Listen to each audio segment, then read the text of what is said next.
تو سب ختم، ٹھیک ہے۔ اسی طرح یہ سائنز ہوتے ہیں۔ اب سب سے پہلے ضروری بات کیا ہے؟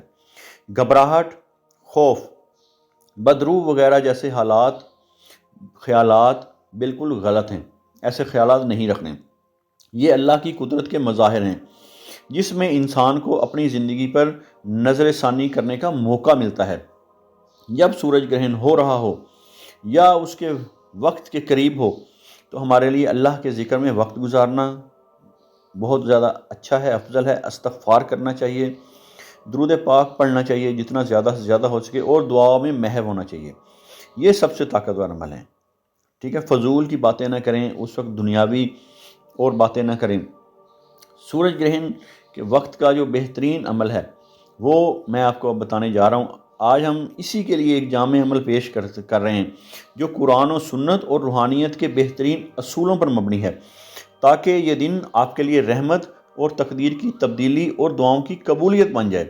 یہاں یاد رکھیں، پہلے بھی میں ہر ویڈیو میں کہتا ہوں، عمل زبان سے نہیں دل سے کرنا ہے، اور نیت سے بالکل صاف اور صدق کے دل سے کرنا ہے۔ پاک صاف جگہ بیٹھ جانا ہے، باوضو ہو کر، ٹھیک ہے، غسل کر لیں تو زیادہ افضل ہے۔ قبلہ رخ بیٹھنا ہے اور نیت کریں، یا اللہ میں یہ وقت تجھے قربت کے لیے استعمال کرتا ہوں، تیرے قریب آنا چاہتا ہوں، انسانی زندگی کو بہتر بنانے کے لیے جو رکے ہوئے کام ہیں اللہ انہیں آسان کر دے، بے شک تو ہی آسانیاں کرنے والا ہے۔ یہ سچی نیت ہے جو دعاؤں کو وزن دیتی ہے۔ اس کے بعد آپ نے 2 رکعت نماز نفل ادا کرنی ہے، اس وقت 2 رکعت نفل پڑھنے ہیں آپ نے، ٹھیک ہے، اور ہر رکعت میں سورہ فاتحہ کے بعد سورہ اخلاص 3 دفعہ پڑھنی ہے، ٹھیک ہے۔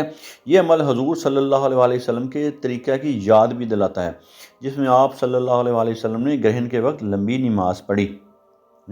ہم ہمیشہ صرف وہی عبادت بتاتے ہیں جو نبی پاک صلی اللہ علیہ وآلہ وسلم آقا دو جہان سے ثابت ہے، جو اہل بیت کے ذریعے سینہ بسینہ ہم تک پہنچی ہے۔ یہ سلسلہ ہمارا جو ہے، یہ پلیٹ فارم، یہ کوئی عام پلیٹ فارم نہیں ہے، ٹھیک ہے۔ یہ سلسلہ کوئی عام سلسلہ نہیں ہے، یہ سلسلہ اہل بیت علیہ السلام سے جڑا ہوا ہے۔ یہ سادات کا سلسلہ ہے جو سینہ بسینہ چلا آ رہا ہے۔ ہمارا علم کوئی تجربہ نہیں، کہیں سے لیا ہوا نہیں، کہیں سے سیکھا ہوا نہیں۔ اب جتنے بھی چینل سنتے ہوں گے وہ جو ہے وہ بک سے پڑھ کے یا مختلف جو ہے وہ ان سے سیکھ کے، یہ سینہ بسینہ صدیوں سے اور ڈائریکٹ الحمدللہ نبی پاک صلی اللہ علیہ وآلہ وسلم سے ہوتا ہوا اہل بیت علیہ السلام کی تعلیمات اور روحانیت میں سے ہوتا ہوا فیضان سے ڈائریکٹ جو ہے وہ سینہ بسینہ یہ نسل در نسل چلا آ رہا ہے، اور یہ سلسلہ سبز پوش بخاری صدیوں پر محیط ہے، یہ اب کا سلسلہ نہیں ہے۔ اس کے بعد آپ نے درود پاک صلی اللہ علیہ وآلہ وسلم کی بارگاہ اقدس میں پیش کرنا ہے، 1 تسبیح پوری آپ نے درود پاک کی کرنی ہے، ٹھیک ہے۔ درود دعاؤں کو آسمان تک پہنچانے کی کنجی ہے، میں یہ پہلے بھی بتا چکا ہوں، ٹھیک ہے۔ 1 تسبیح آپ نے درود پاک کا نذرانہ پیش کرنا ہے، پھر آپ نے اس کے بعد یہ دعا 101 مرتبہ جو ہے نا آپ نے یہ پڑھنی ہے، بسد یقین سے پڑھنی ہے بس۔ اللہم یا حیو یا قیوم برحمتک استغیث، اللہم یا حیو یا قیوم برحمتک استغیث، ٹھیک ہے، یہ آپ نے پڑھنا ہے۔ یہ دعا اللہ کی رحمت اور عنایت کا در کھولنے کی دعا ہے جو گہرے دل کی صدا ہے آپ کی۔ اب دل میں آہ و ندامت کے ساتھ پڑھیں، استغفر اللہ استغفر اللہ، ٹھیک ہے، 100 مرتبہ پڑھ لیں۔ یہ استغفار دل کے زنگ کو جھڑنے دیتا ہے، تقدیر میں سکون اور توبہ لاتا ہے۔ یہ گرہن صرف فلکیاتی واقعہ نہیں بلکہ ایک حقیقی سبق ہے۔ زندگی کی روشنی کہیں چھپی تو نہیں؟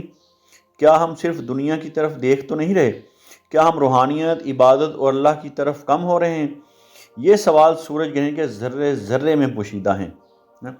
اسلام میں ذکر اور دعا کا بہترین وقت وہ ہے جو ہے اس میں دعائیں، کہتے ہیں نا دعائیں کب زیادہ مؤثر ہوتی ہیں، تو میں یہ آپ کو بہترین وقت بتانے جا رہا ہوں جب دعا بہت زیادہ قبول ہوتی ہیں، رد نہیں ہوتی۔ صبح و سویرے کی دعا اللہ تعالیٰ کو بڑی جو ہے نا وہ پیاری لگتی ہے، فجر کی نماز سے پہلے یا فجر کی نماز کے بعد، ٹھیک ہو گیا، اور پھر کسی بھی نماز کے بعد، کوئی بھی آپ نماز پڑھتے ہیں اس کے بعد جو دعا مانگتے ہیں، اور رات کے سناٹوں میں جب پوری دنیا سو جاتی ہے گہری نیند اور آپ جاگ رہے ہوں اور اپنے رب کے حضور پیش ہوں، بس اور اس کے بعد جو سورج گرہن جیسے فلکیاتی لمحے جو ہوتے ہیں، ان لمحوں میں دعا بہت جلدی قبول ہوتی ہے۔ یہ وہ وقت ہے جب دعا اسی قوت پر اثر ڈالتی ہے جس نے فلک بنائے۔ فلک کس نے بنائے؟ اللہ رب العزت نے۔ تو اب جو ہے، جو عام لوگوں کے دلوں میں جو سوالات آتے ہیں، ٹھیک ہے، میں ان کے جواب دے رہا ہوں جو آپ کے مائنڈ میں سوال آتے ہیں کہ کیا سورج گرہن غلطی یا نحوست ہے؟ نہیں، یہ اللہ کی قدرت ہے، خوف کی نہیں، غور کی وجہ ہے۔ ٹھیک ہے، اس میں خوف نہ کریں، ڈرے نہ، ٹھیک ہے، اللہ کی طرف راغب ہوں۔ جو اللہ کی طرف راغب ہوتے ہیں ان کے لیے کوئی خوف نہیں ہے۔ دوسرا سوال ذہن میں آتا ہوگا آپ لوگوں کے، کیا اس وقت کچھ خاص وظیفہ کرنا ضروری ہے؟ ہاں، اللہ کی طرف رجوع اور دعا کرنا سب سے اہم ہے، کیونکہ یہ بات نبی کریم صلی اللہ علیہ وآلہ وسلم سے ثابت ہے۔ اچھا، یہ جو سورج گرہن ہے 17 فروری کا، یہ 2026 کا پہلا سورج گرہن، کیا یہ پاکستان میں، ہندوستان میں یا یہ عرب ممالک میں ادھر نظر آئے گا؟